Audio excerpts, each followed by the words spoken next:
Salam sejahtera dalam Tuhan kita Yesus Kristus.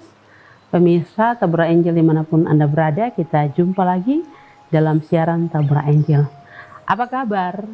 Semoga di hari ini kita semua ada dalam keadaan yang baik, kita sehat walafiat, karena pertolongan Tuhan selalu nyata dalam setiap orang yang dekat dengannya. Kita akan membaca kebenaran firman Tuhan di saat ini.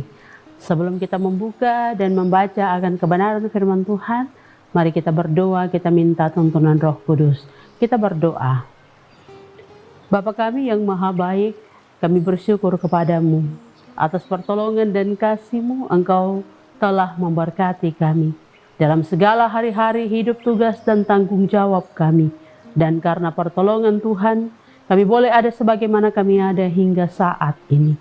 Lewat siaran Tabura Injil di hari ini, kami hendak belajar dari kebenaran firman Tuhan. Oleh karena itu, sebagai para pendengar dimanapun mereka berada, bahkan semua yang mendengarkan bagian siaran di hari ini, Tuhan memberkati dengan kuasa Roh Kudus, memampukan kami untuk memahami apa maksud firman Tuhan bagi kami di hari ini. Terima kasih Bapa di surga, biarkanlah perkenan-Mu hadir bagi kami melalui kuasa Roh Kudus, menolong kami di saat ini. Kami sudah berdoa dan memohon Tuhan memberkati kami. Amin. Pemirsa dimanapun Anda berada, bagian kebenaran firman Tuhan yang hendak kita pelajari di saat ini terdapat dalam kitab Perjanjian Baru, yaitu kitab Galatia pasal 5. Kita akan baca dari ayat 16 hingga ayat yang ke-26. Sekali lagi, kitab Perjanjian Baru yaitu kitab Galatia pasal 5. Kita akan membacanya dari ayat 16 hingga ayat yang ke-26. Saya akan membacanya bagi kita bersama. Judul pembacaan, hidup menurut daging atau roh. Maksudku ialah, hiduplah oleh roh, maka kamu tidak akan menuruti keinginan daging. Sebab keinginan daging berlawanan dengan keinginan roh, dan keinginan roh berlawanan dengan keinginan daging. Karena keduanya bertentangan, sehingga kamu setiap kali tidak melakukan apa yang kamu kehendaki. Akan tetapi jikalau kamu memberi dirimu dipimpin oleh roh, maka kamu tidak hidup di bawah hukum Taurat. Perbuatan daging telah nyata, yaitu percabulan, kecemaran, hawa nafsu, penyembahan berhala, sihir, perseteruan, perselisihan, iri hati, amarah, kepentingan diri sendiri, percideraan, roh, pemecah, kedengkian, kemabukan, pesta pora, dan sebagainya. Terhadap semuanya itu kuperingatkan kamu, seperti yang telah kubuat dahulu, bahwa barang siapa melakukan hal-hal yang demikian, ia tidak akan mendapat bagian dalam kerajaan Allah. Tetapi buah roh ialah kasih, sukacita, damai sejahtera, kesabaran, kemurahan, kebaikan, kesetiaan, kelemah lembutan, penguasaan diri. Tidak ada hukum yang menentang hal-hal itu. Barang siapa menjadi milik Yesus, ia telah menyalibkan daging dengan segala hawa nafsu dan keinginannya. Jikalau kita hidup oleh roh, baiklah hidup kita juga dipimpin oleh roh. Dan janganlah kita gila hormat, janganlah kita saling menantang dan saling mendengki. Demikian bagian firman Tuhan bagi kita di saat ini. Kiranya kuasa Roh Kudus menolong kita melakukannya dalam segala keberadaan hidup kita setiap hari. Pemirsa Tabura Injil dimanapun Anda berada, tema perenungan firman Tuhan di saat ini untuk mengarahkan kita memahami apa maksud firman Tuhan yang kita baca di hari ini ialah hidup yang dipimpin oleh Roh Kudus. Hidup yang dipimpin oleh Roh Kudus. Pemirsa dimanapun Anda berada, tahukah kita bahwa ada dua kekuatan yang saling bertentangan dalam diri manusia? Apakah itu? Yang pertama adalah Roh Kudus, roh yang datang dari Allah. Dan yang kedua adalah roh kedagingan, roh yang ada di dalam diri kita sendiri. Dua roh ini ada di dalam diri kita sebagai manusia. Nah, bagaimana cara kerja dari kedua roh ini? Kita lihat Roh Kudus.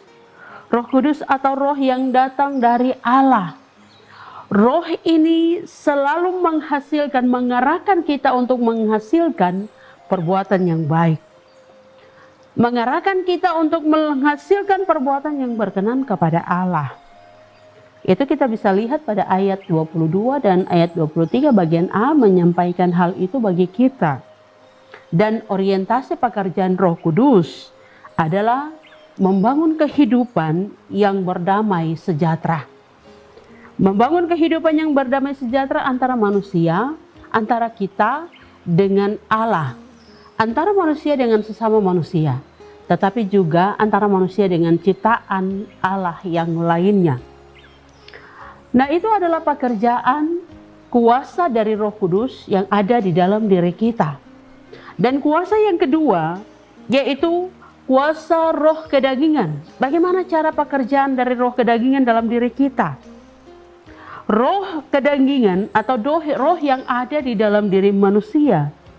Roh ini selalu mengarahkan kita untuk menghasilkan perbuatan-perbuatan yang jahat. Ayat 19 hingga ayat yang ke-21 menyatakan hal itu bagi kita dalam bagian firman Tuhan ini. Orientasi perbuatan dari roh kedagingan ini adalah untuk memenuhi keinginan hati manusia dan lebih mengutamakan kepentingan diri sendiri. Nah, itulah perbedaan antara kedua roh yang ada di dalam diri kita. Nah, para pendengar, dimanapun Anda berada, menghadapi kenyataan hidup yang dialami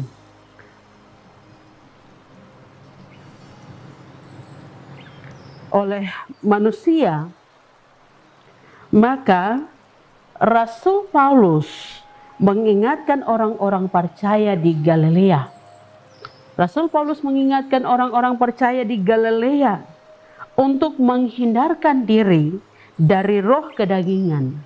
Mengapa Rasul Paulus harus mengingatkan mereka untuk menghindarkan diri dari roh kedagingan?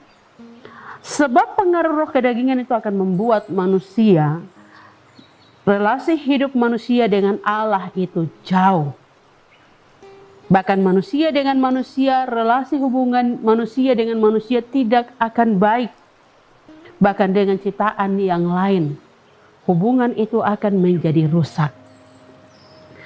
Tetapi bila setiap orang percaya mau memberi diri untuk dituntun oleh Roh Kudus, roh yang datang dari Allah, maka ia akan mampu membangun relasi yang baik dengan Allah. Mampu membangun relasi yang baik dengan manusia yang lain, dan mampu membangun relasi yang baik dengan ciptaan Allah yang lain.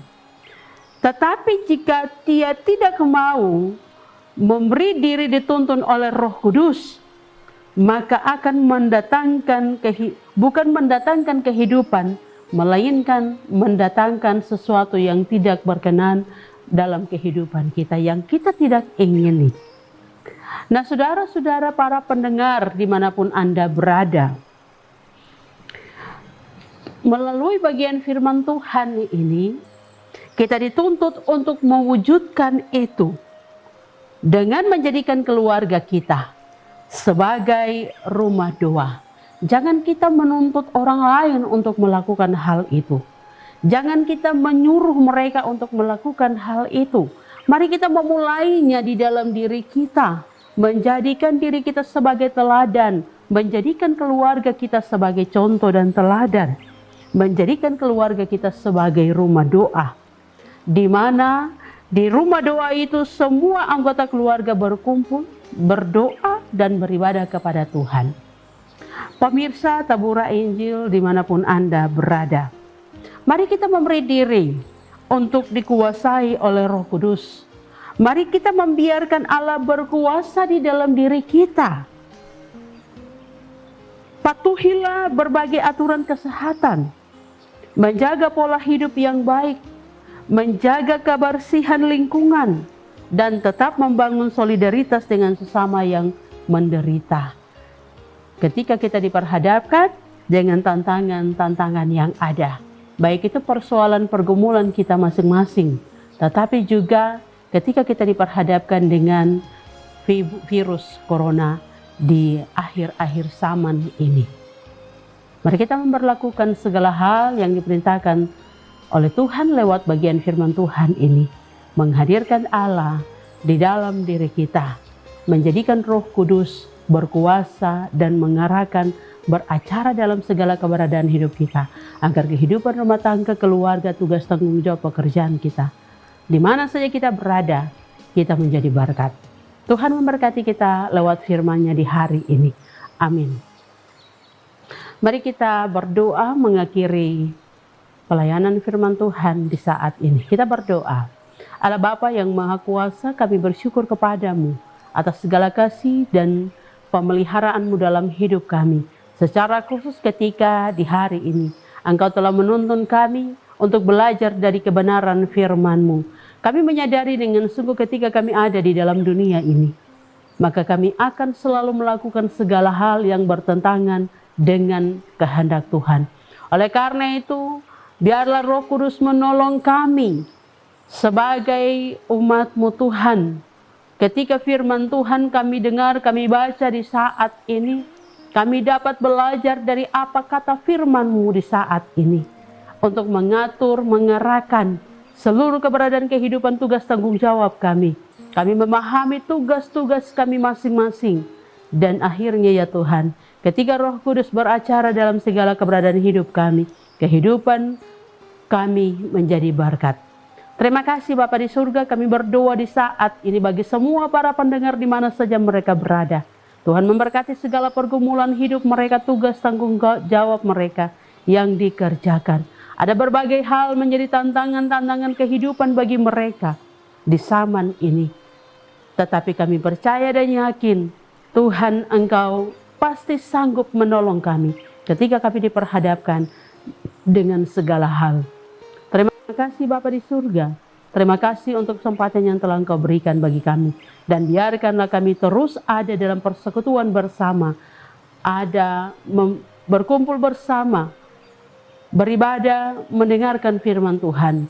Melalui pelayanan-pelayanan firman Tuhan, kehidupan kami diberkati. Ini kami Tuhan dengan segala keberadaan hidup kami, yang sudah bersyukur atas perkenaan Tuhan di saat ini bagi kami, boleh belajar dari firman Tuhan.